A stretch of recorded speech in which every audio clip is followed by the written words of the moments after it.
15.1 is schedule coding. Now, this is not something, the reason this is not an independent step by itself is that not every schedule requires it. Um, there's something called an SDEF, which is a standard data exchange file. And what happens is it extracts data from the schedule and applies it into different programs. Most of the times that I deal with it is with the Corps of Engineers. And so this is some of the information that gets coded into the schedule that we have to account for. Now, you can see I pulled up the spec here, the UFGS spec, Unified Facilities Guide Specification, and you can see it talks about the coding here, okay? It says we have to create a coding dictionary, and we have to list all the different codings that we have here. Now, this is, they haven't made the complete transition yet, but there's no longer 3 different feature of work codes.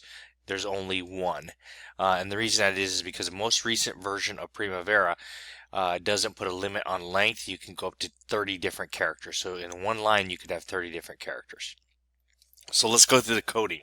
The coding is workers, responsibility, the area of work, modification, the CLIN item, the phase of work, the category work, and then a feature of work.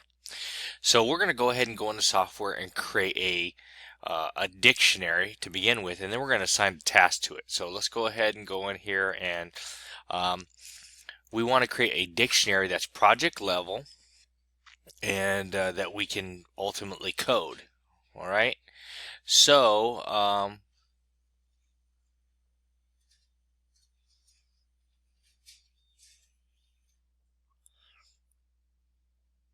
activity codes, and we're going to make them project level. We're going to hit modify, and then we're going to add them in. The first one is the worker, right? So the code is going to be WARKP according to the specification, WRKP. Now we have a length of only 3 characters.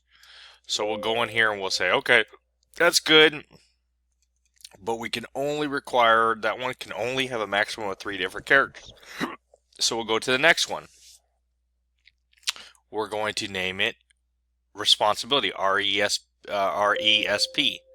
So we'll go ahead and name it RESP.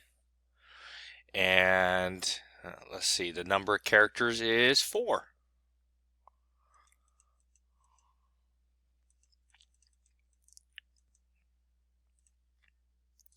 We'll do the same thing for the area.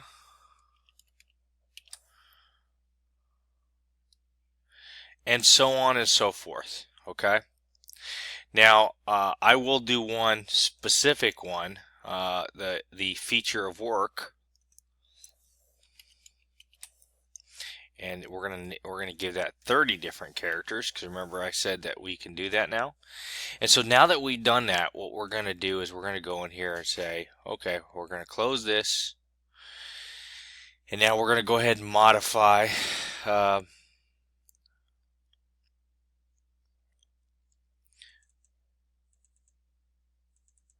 so we've created a dictionary for each of these individual ones, and for worker, you see WARKP, we want the description to be, okay, code value would be, say, 1 worker, and then we would type in 1 worker, okay, and then we do on so on and so forth, do 2 workers.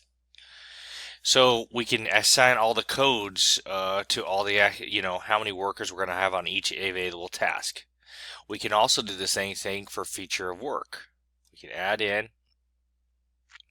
and I like doing this by CSI division. So say it's concrete, right?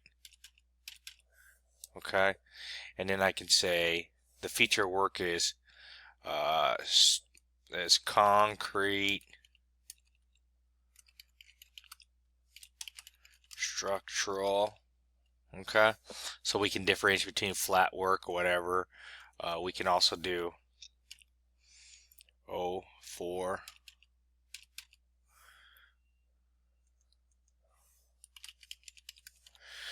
Okay, so we're going to go through, and this one takes a long time because there's a lot of features of work, right?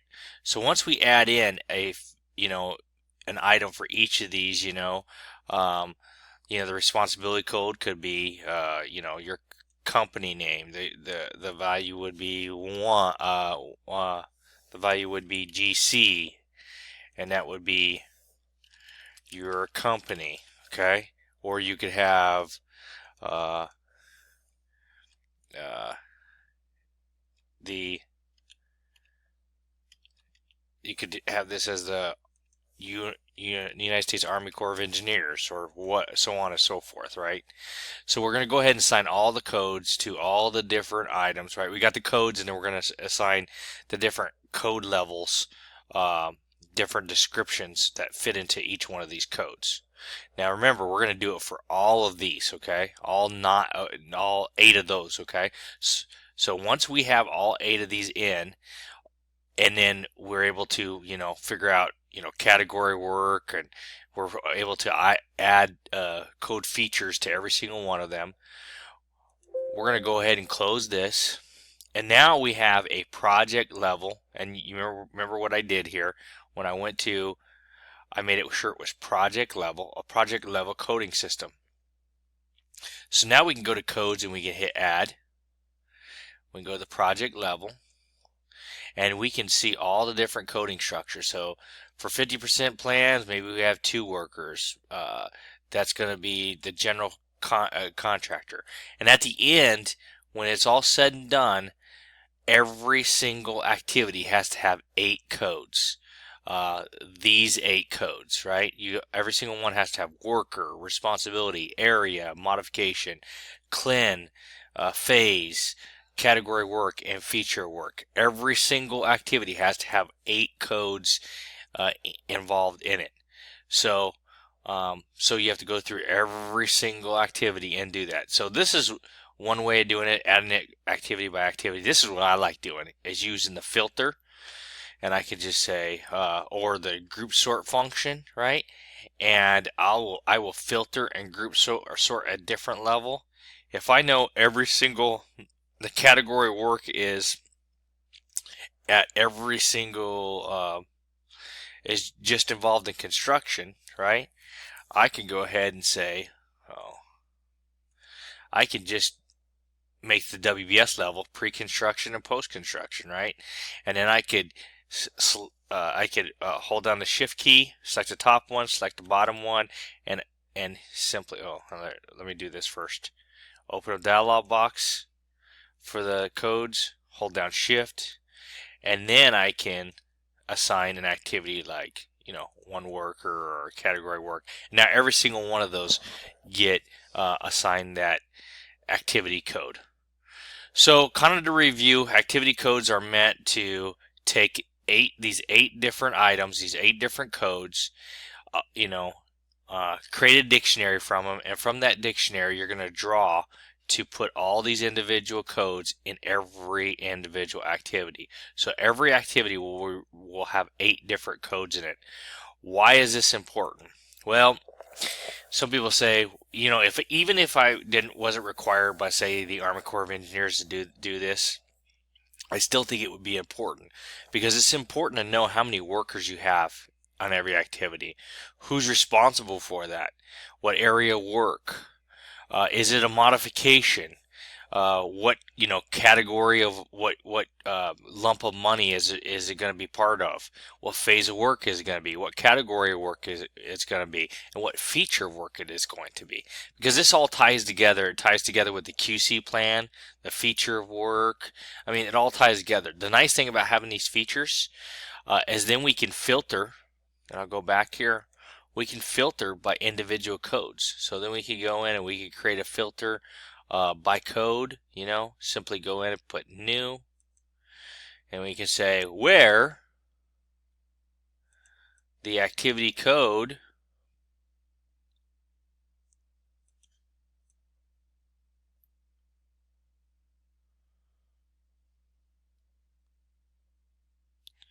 if I can find it in here.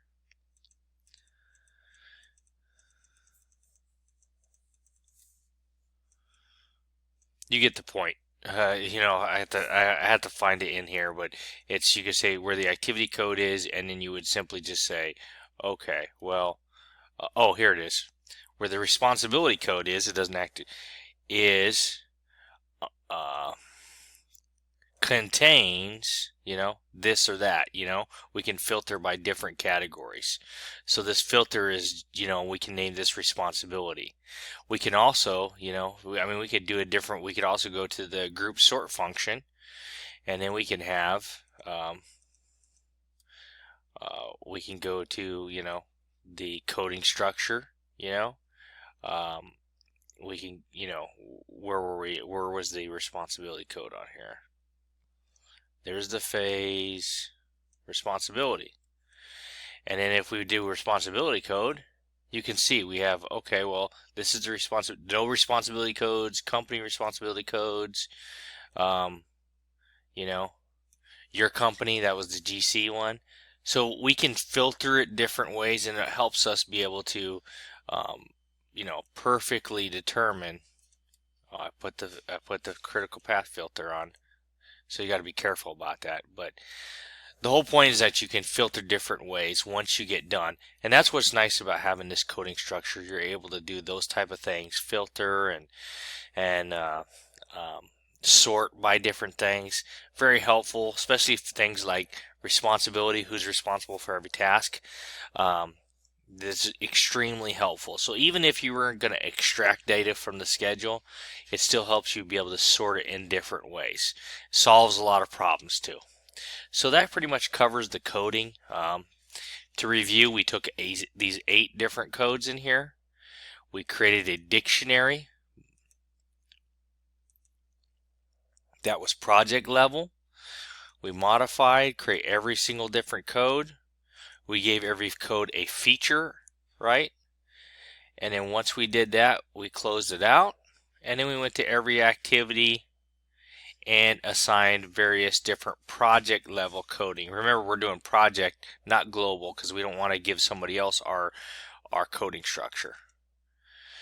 And that's what we do for every activity, is we assign 8 different codes for every individual activity. That covers activity coding.